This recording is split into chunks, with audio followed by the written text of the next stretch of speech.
असली मोहब्बत है क्या? एक कहानी से समझाता हूँ। बैताल विक्रम से पूछता है कि मैं तुझसे एक सवाल पूछता हूँ, उसका सही सही जवाब देना। बैताल विक्रम से पूछता है कि एक गुरु के पास 3 शिष्य होते हैं और तीनों गुरु की पुत्री से प्रेम करते हैं, और वो भी उन तीनों को पसंद करती है क्योंकि तीनों योग्य होते हैं। तो वो लड़की इस चिंता में आत्महत्या कर लेती है कि मैं किससे शादी करूं। तो जब उसकी मृत्यु हो जाती है, तीनों बहुत दुखी होते हैं।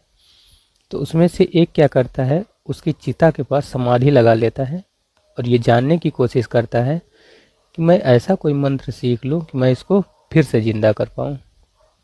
दूसरा क्या करता है, वो साधुओं का भेष बना के बाहर निकल जाता है और कहता है मैं भी अब अपना जीवन नहीं जीऊंगा। तीसरा क्या करता है कि वह रोज आता और उसको काला लेप लगाता उसकी मरी हुई बॉडी को, लड़की की, और उसको जिंदा रखता।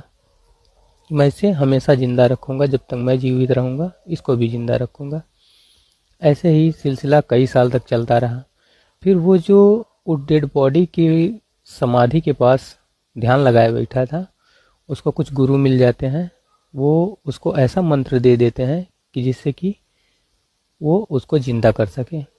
वो सीखता है और तुरंत आता है उस लाश के पास और उस मंत्र से उसको, लड़की को जिंदा कर देता है।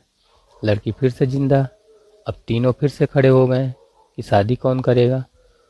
तो बैताल विक्रम से पूछता है कि अब तुम बताओ कि उस लड़की को किससे शादी करना चाहिए। तो विक्रम का जवाब सुनिएगा। विक्रम कहता है कि जिसने उसे जिंदगी दी उसके साथ उसकी शादी नहीं हो सकती, क्योंकि जिंदगी देने वाला पिता के समान होता है।